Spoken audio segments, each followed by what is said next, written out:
Hello, Radhe Radhe दोस्तों। कैसे हो आप सब लोग। उम्मीद करती हूँ आप सब बढ़िया होंगे और मैं भी एकदम मस्त हूँ। स्वागत है आपका मेरे आज के नए व्लॉग में, नए दिन के साथ, नई शुरुआत के साथ। तो अभी व्लॉगिंग की शुरुआत हो रही है। तो बाकी लोग तो ड्यूटी चले गए थे और देवर जी थोड़ा लेट में जाते हैं। तो यहाँ पे मैं देवर जी के लिए टिफ़िन पैक कर रही थी। मैंने सब्जी, बाकी लोगों ने तो नाश्ता कर लिया था, इसीलिए मैंने सब्जी और रोटी अलग रखी हुई थी। और तो आजकल वो हमारे वो पेपर, एलुमिनियम पेपर भी ख़त्म हो गया है, तो जिस वजह से इस पे मैं कागज़ रख रही हूँ। और यहाँ पे हमारे मिक्स सब्जी है, जो कि जैसे शादियों में होती है ना, वैसे ही मिक्स सब्जी बना रखी थी। तो ये सरल होती है टिफ़िन में देने के लिए। और यहाँ पे थोड़ी चटनी भी बनाई हुई थी, तो एक टिफ़िन पे हमने चटनी भी रख दी है। बाकी 4 रोटी और थोड़ा सब्जी और चटनी, ये इतना ही लेके जाते हैं। और फिर देवर जी सबसे लेट घर आते हैं, तो इनको घर का खाना अच्छा लगता है ना। तो वैसे हर किसी को घर का खाना अच्छा लगता है, तो अच्छा ही होता है घर का खाना। और अब मैं शुरू हो गई थी अपने किचन के कामों में। जब सब लोग निपट जाते हैं तो फिर बारी होती है किचन को साफ़ करना, घर को साफ़ रखना। वैसे घर तो बच्चों के साथ मुश्किल से ही साफ़ रह पाता है, क्योंकि कितनी ही बार साफ़ कर लो, बच्चे उसको ऐसा ही कर देते हैं। पर किचन थोड़ा सेपरेट होता है, अलग होता है। तो ये होता है किचन में सिर्फ हमारा ही काम होता है, जो खाना बनाते हैं, खाना देते हैं। तो किचन उतना वो नहीं होता। बट खाना बनाते बनाते किचन बहुत गंदा हो जाता है, तो किचन की सफाई भी उसी ढंग से करनी पड़ती है। तो यहाँ पे मैं सारा अच्छे से इसको रगड़ रगड़ के साफ़ कर रही थी, क्योंकि कभी दूध गिर जाता है, कभी चाय गिर जाती है, कभी कुछ, जिस वजह से ये स्लिप में जम जाता है, गैस पे जम जाता है। तो फिर और कभी इधर उधर छिटे पड़ जाता है ना, तो फिर साफ़ करना भी उतना ही मुश्किल होता है। पर अगर रोज़ रोज़ थोड़ी थोड़ी सफाई होती रहेगी तो उतना गंदा नहीं होता है। बाकी यहाँ पे बर्तन तो मैंने पहले ही धो लिए थे, बाकी नाश्ते के थोड़ा बहुत जो बचते थे वो भी मैं धो रही हूँ। और यहाँ पे बहुत टफ़ होता है गैस के जो वो होते हैं ना, क्या पता नहीं क्या बोलते हैं इनको।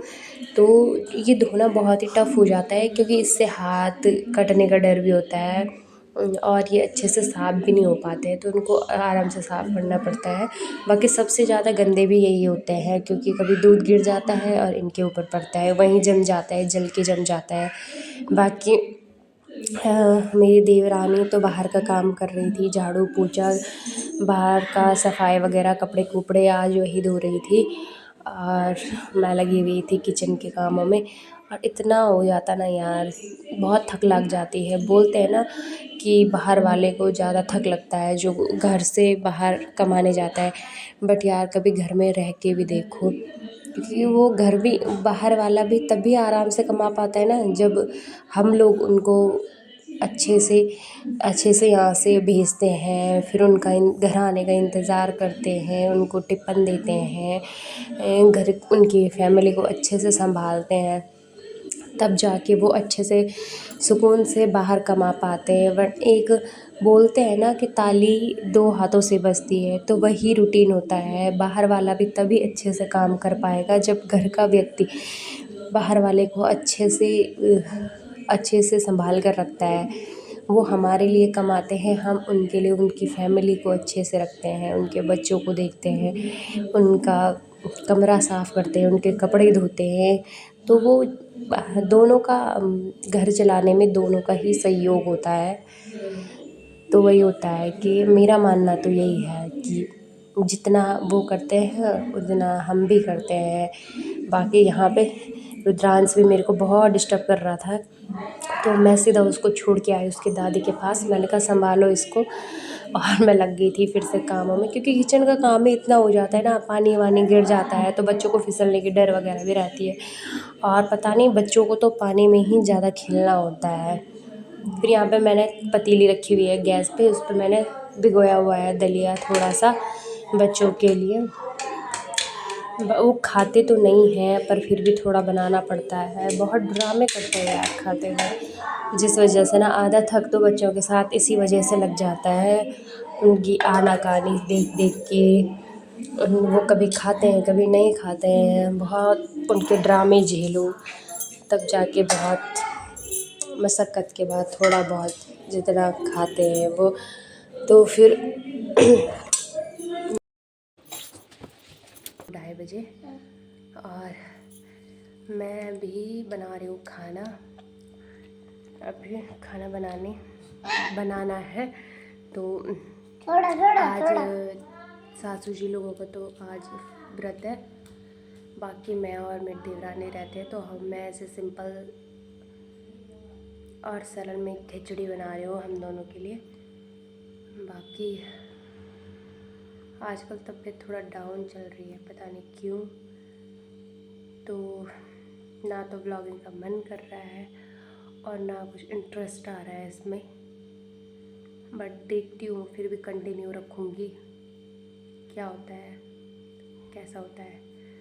तो अभी थोड़ा बनाते हूँ सिंपल से खिचड़ी और फिर मिलती हूँ आपको।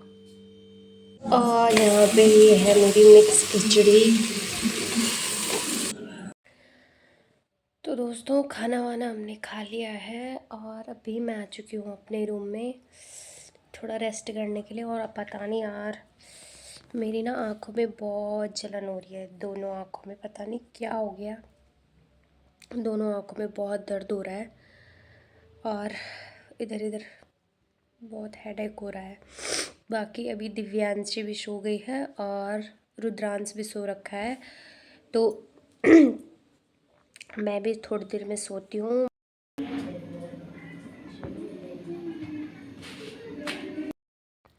तो हेलो दोस्तों, राधे राधे, गुड मॉर्निंग, कैसे हो आप सब लोग। तो अभी ना मॉर्निंग हो चुकी है और हम सब उठ चुके हैं, चाय वाय पिया, बस मैं भी बैठी हूँ क्योंकि यहाँ पे रुद्रांश सो नहीं रखा है, उठ गया है, ये मेरे साथ ही उठा। तो कल ना मेरा फ़ोन ख़राब हो गया था और मैं जब वो आपको स्टोरी बताने वाली थी,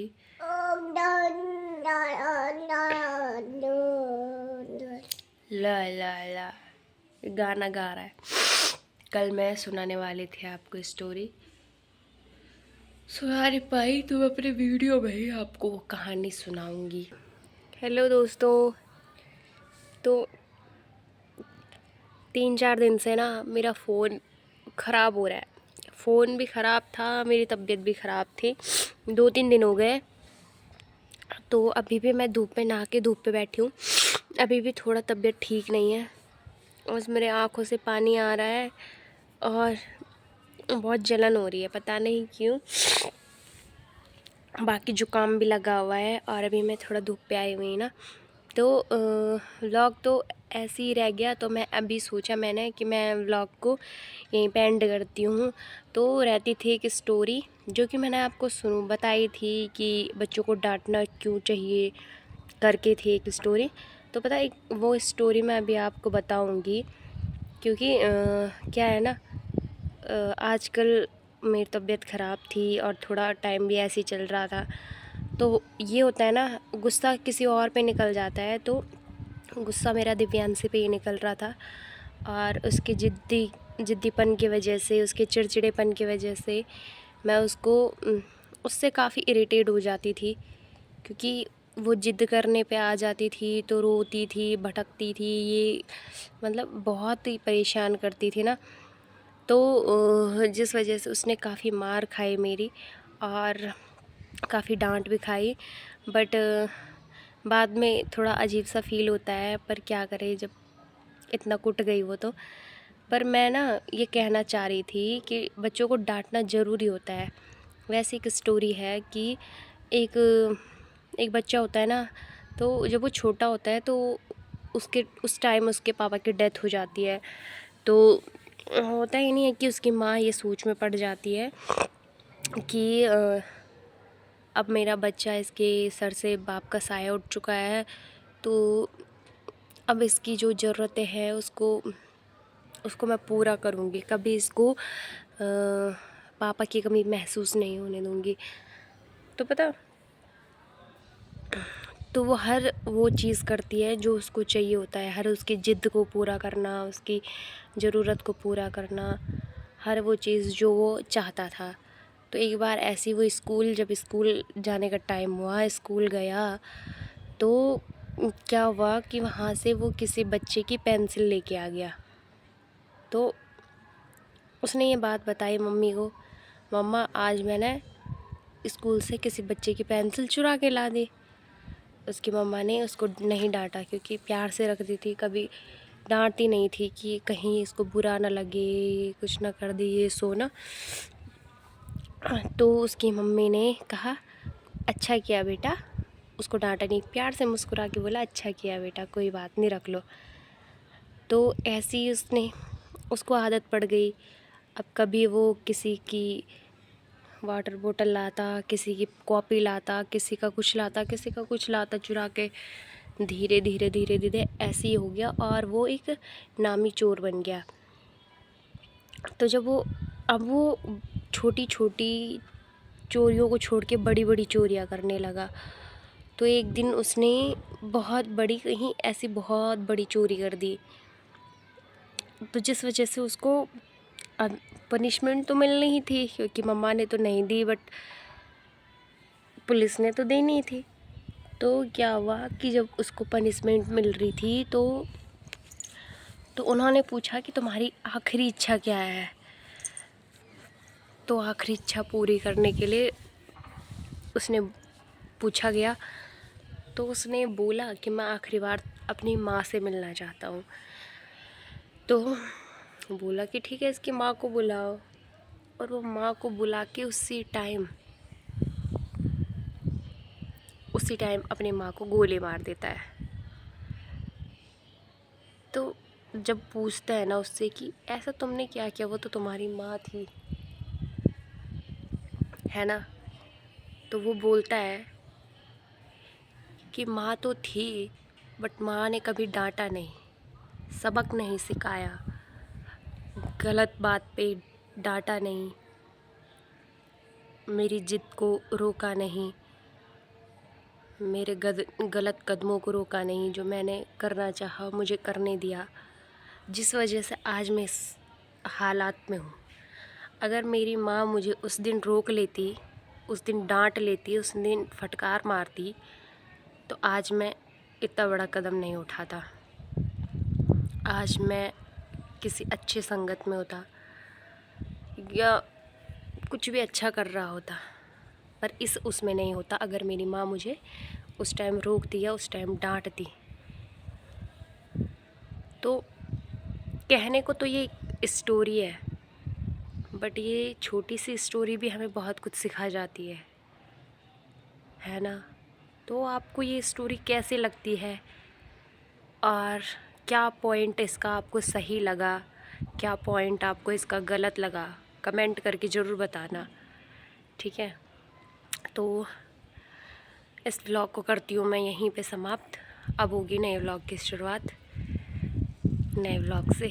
नए दिन तो वैसे भी आज है ही, तो इस व्लॉग को करती हूँ यहीं पे समाप्त। तो आपका पॉइंट, आपको कौन सा अच्छा लगा, बुरा लगा, कमेंट करके ज़रूर बताना, और बस अपना प्यार ऐसे ही बनाए रखना। Bye bye.